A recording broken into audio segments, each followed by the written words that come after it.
Good evening and welcome back to New Mexico Entertainment Television, where you continue to be in the know for all things events and entertainment in New Mexico.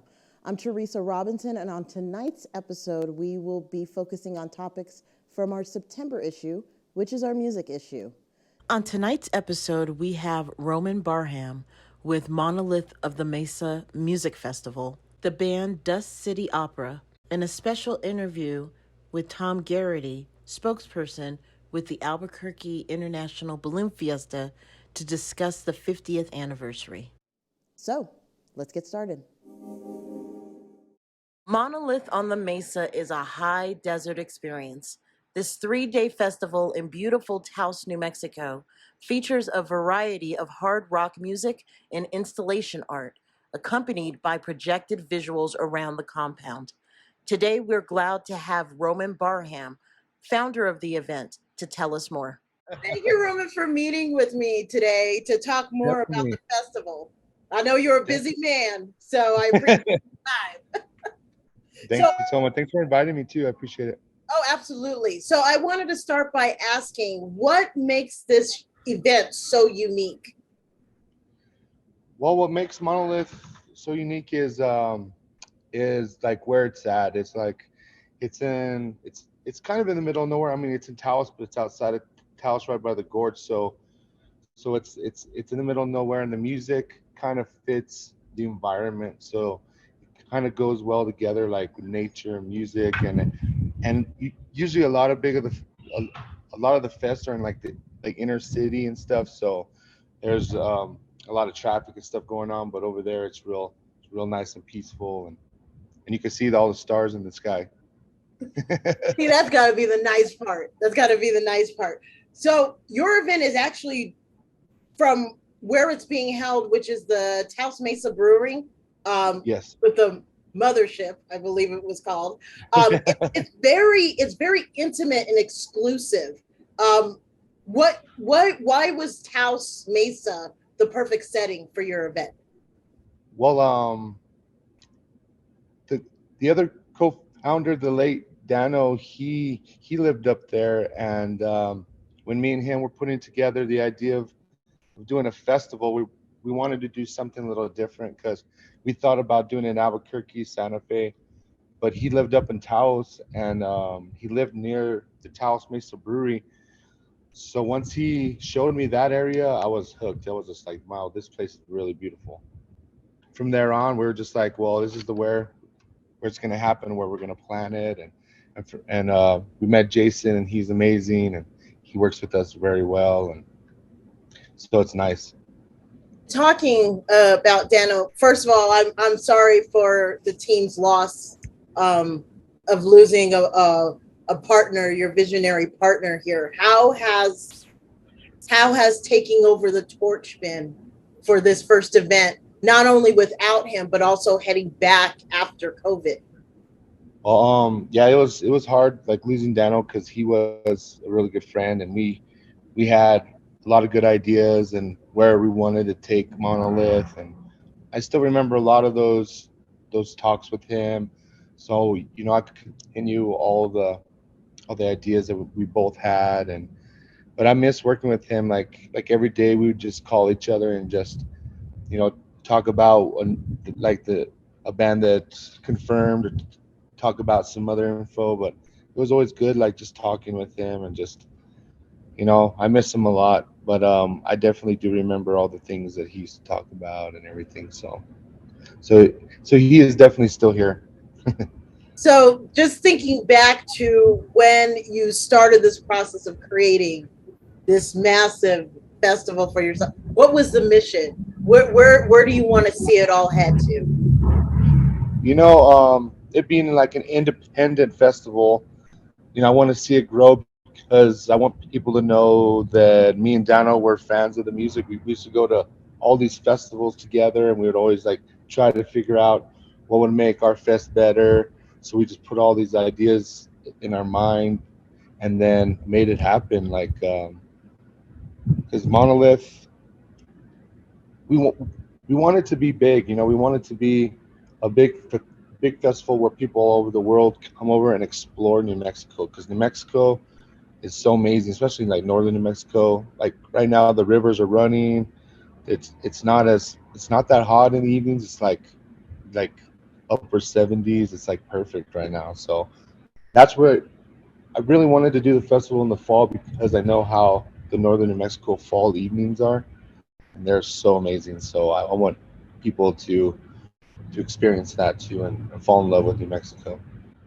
I appreciate that you bring up the fact that, because yeah, New Mexico being a beautiful environment to hear some good music. Tell us about the bands you have coming out for this year. Cool. Yeah, we have a lot of good bands. We have some bands that rolled over from the years that we had to council. So we have some of those bands and we have some newer bands. We're actually gonna have a lot of like Mojave Desert legends up in Taos. We're gonna have like Brant Bjork, Nick Oliveri's new band Stoner. We're gonna have Yawning Man. We're gonna have Warhorse from Massachusetts. We're gonna have Nebula, The Obsessed. So many legends of the heavy rock scene. It's gonna be amazing. And then we have Lance Gordon. He does the Mad Alchemy Liquid Light Show since the 1970s. So he's a good friend of ours, and he has some really cool ideas in mind for this fest for this year. Damn, it sounds good. That yeah, the whole liquid light show that you were talking about. That sounds awesome. That sounds awesome. It's really cool. It's like at some points you're wondering if it's really happening. You're like, oh, whoa. Because it's really unique how he does it, and then watching him do it, it's just like wow, it's an art, definitely. So where can people learn more about your events? So we have a website, Monolith on the Mesa.com, and they could sign up to even be volunteers, vendors, or anything like that.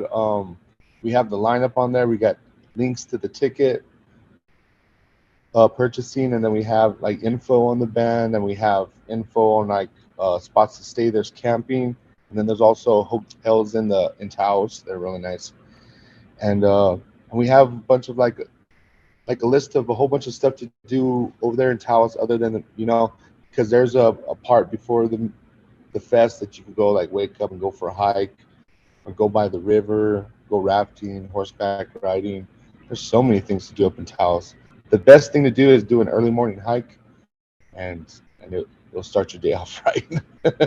Nice. It's going to be a whole experience with this event. So, Roman, thank you very much for talking with me this evening, and Yeah, so looking much. forward to seeing the shots from this event. And congratulations for coming back from COVID and Thank you. doing it all Yeah, again. cool. Thank you, Teresa. I really appreciate you, and I would love support from Albuquerque, Santa Fe, and Taos because I want to help put New Mexico on the map. I mean, there's a lot of great music here, and I just want to, you know, let people know that we're here and we're ready, and it's going to be amazing. So And thanks I again for everything. appreciate that you're doing that because New Mexico needs to be seen. Well, Definitely we'll put out the word. We'll put out the word. awesome. Thank you so much again. I appreciate it. Absolutely.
It's been 4 years since our last interview with Albuquerque-based band Dust City Opera.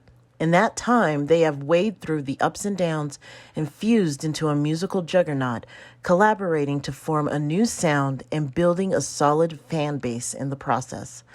Today, Paul Hunton, Clara Byom, and Syndey Counce took time out to talk about their lessons learned, how being a New Mexico band has helped them on the road, and the future plans of the group. It's actually been 4 years since New Mexico Entertainment interviewed you guys. And you were a fairly new band back then. So catching up over these 4 years, what has it been like going from that new band to where you are right now? Got 2 albums, got a manager. I think you were probably doing it then. There's Clara. Some tours. God, yeah, I've been through some we've learned how to work together and how to arrange and kind of figured out what our process is, and Clara learned how to play folk rock. Travis learned how to play the trombone. I mean, what Paul was just saying is true. To start with, we were just like wandering through the weeds basically to figure out what to play, and now we have a sense of direction usually from the start. When we get a new song from him or whatever, or a cover to do, we kind of have a sense of what we might do, but it definitely was not the case 4 years ago. I see like they watching the band perform, they have like this unspoken understanding now that wasn't there in the beginning. It's like they can anticipate each other's needs, or like really playing off of each other's energy. Like their on stage presence is so different now than before. There's just this really great energy, not only with the audience, but like between everybody on stage, that we didn't have in the beginning. So that's been really nice for me to see. We had an idea of how it could work sort of when we started, but we didn't know. Yeah, we didn't have any idea what we were doing. It's like, here's some songs that I have, and maybe you guys can do, I don't know, play something and it'll be cool.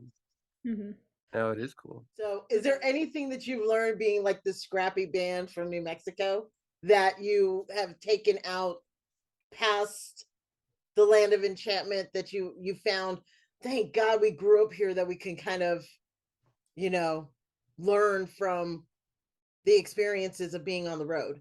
I mean, the thing I would say the most would be that we're willing to take risks out. It's crazy hard to book shows anywhere, but booking out of state where you don't have a natural audience, fan base already, is even riskier. Sid does a great job of trying to learn about places and bands and try to get us in the best situations we can, while knowing that a lot of doors are closed to us for now until we do have a fan base. And so it's I would say taking risks is something that we have to do if we're going to play other places. But having started here, I think we're more willing to.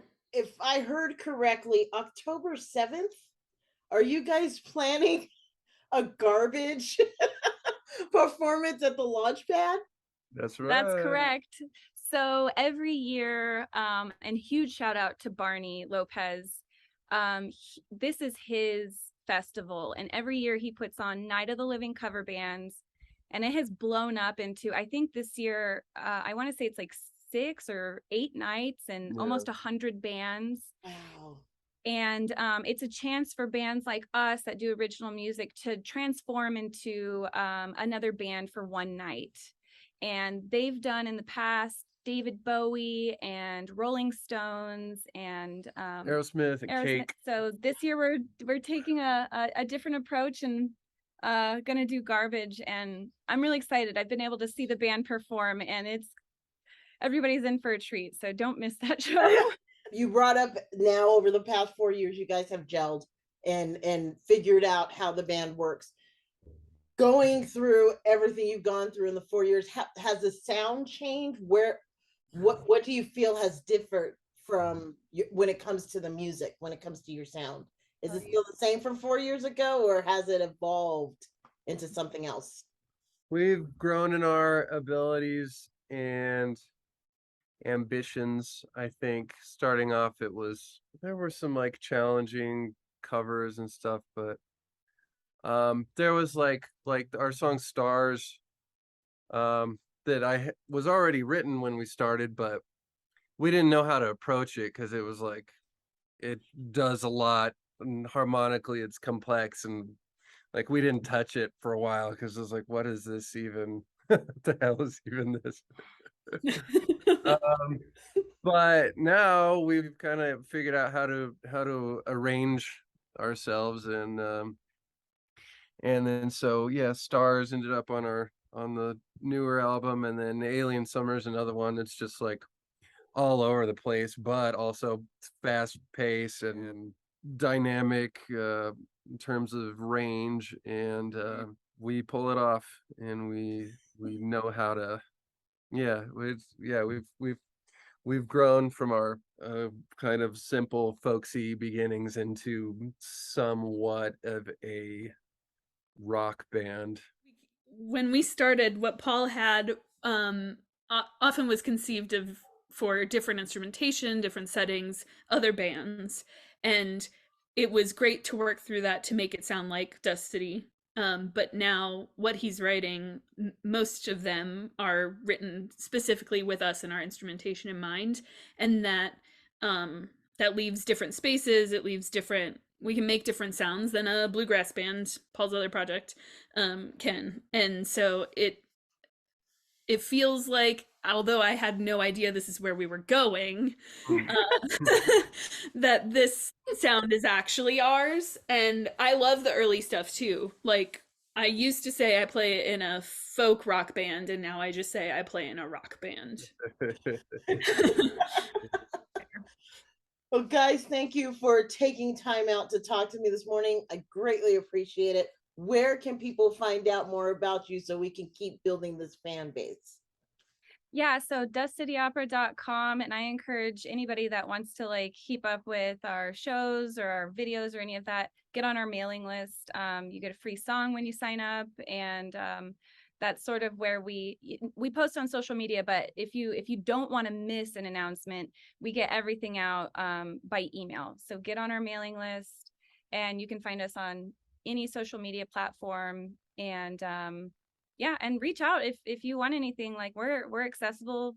Send us a message or give us a call. We're always around. Absolutely. Looking forward to what happens in the future. Cool. Thanks so much, Teresa. Thank you. We'll talk soon.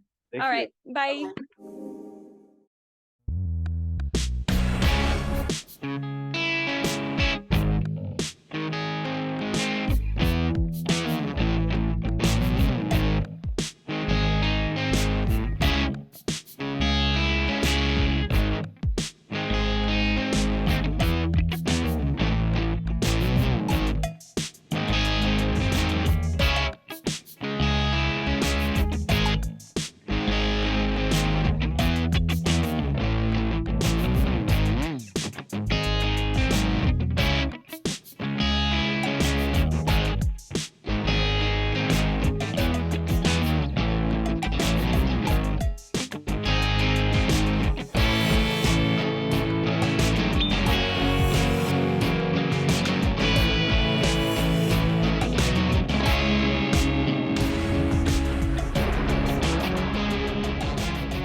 The Albuquerque International Balloon Fiesta is celebrating a milestone. It turns the big 5-0. This global event has created memories for many, especially the organizer's spokesperson, Tom Garrity.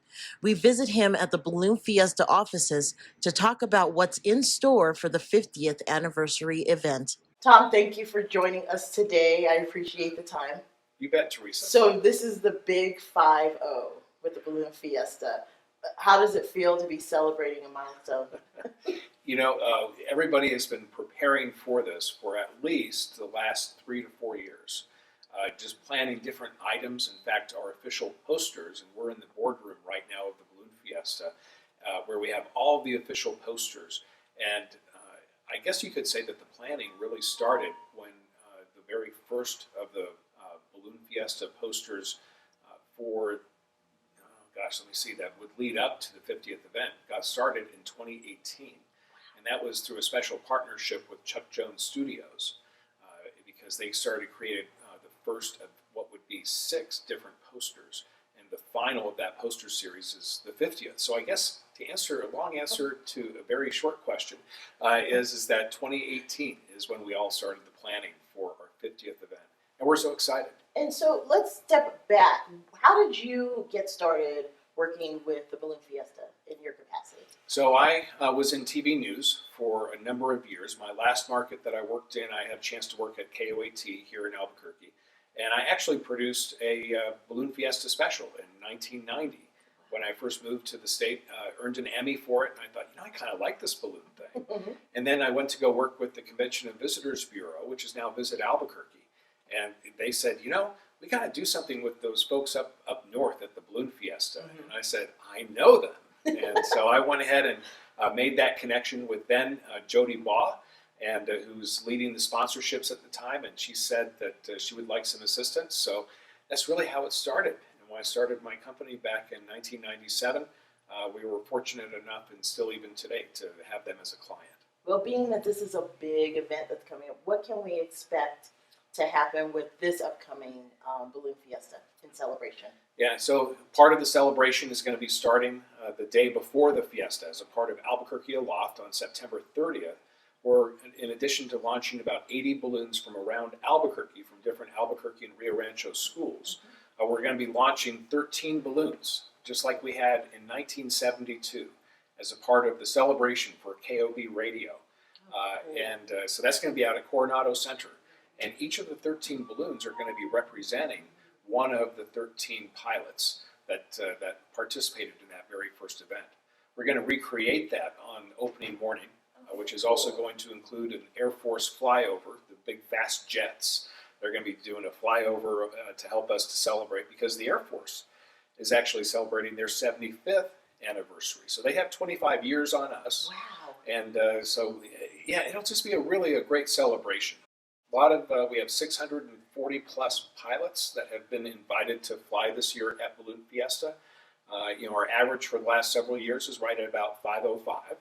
And we're really excited to host balloonists from around the world, as we have 22 different countries represented. This event has, 50 years. People keep coming back. It's international, very well known. What is it about? What do you feel is the excitement of this event? Because somebody could just be like, "Oh, it's just balloons." But what is it? What keeps people coming back year after year? It's the pageantry. It's the tradition. It's the access to the balloons. It's the Albuquerque box. The Albuquerque box only sets up in October, or around the October timeframe, and that's the wind pattern created by the Syndey Mountains and the Rio Grande that allow balloons to literally take off and land from the same location. That's unique to Albuquerque. And it's one of the things that makes watching balloons from Balloon Fiesta Park so exciting, is that they launch and you watch them and they come back, and sometimes they'll land where they launched from. And I actually want to ask you, when it comes to the music, because there was some great bands and performers that performed last year. How do you choose who comes about to perform for the public? Yeah, so it's actually the Balloon Fiesta staff, in collaboration with the board, get together. They take a look at see who's on tour for October, and then they just tend to focus in. Has been a very strong slant towards country and western, so that's usually what we'll end up hosting here at Balloon Fiesta, or the country western. Cole Swindle is our headliner this year, so we're looking forward to having him on that second Saturday. So, for those who may not know, which would be a surprise after 50 years, but for those who may not know, how can they find out more about what they can expect from the event and how to learn more? The easiest way is over at balloonfiesta.com. That is your one-stop shop to learn a little bit about the history, learn everything about all the different events.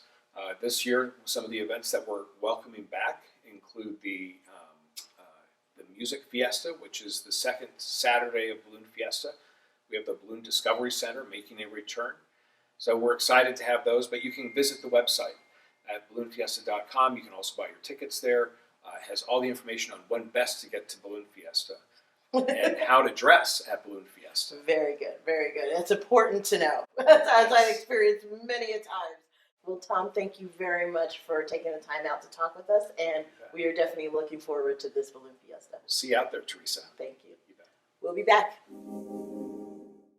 This is your New Mexico Entertainment in 60. The New Mexico Open is a USA pickle-sanctioned pickleball tournament promoting the development and growth of pickleball in the United States. The New Mexico Open takes place on September 15th through the 18th at Mesa Park in Albuquerque. The Indigenous Ways Festival features hip-hop artist G. Precious, the band Interstate, and the group Wise Fools. The festival takes place on September 21st at the Rail Yards in Santa Fe.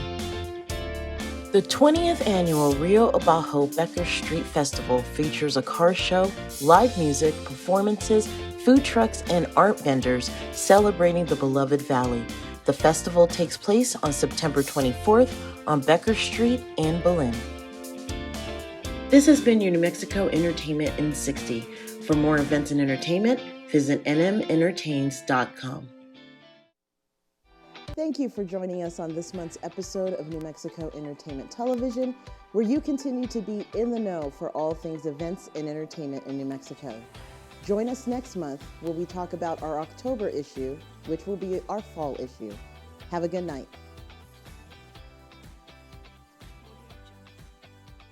For more events and entertainment, visit nmentertains.com.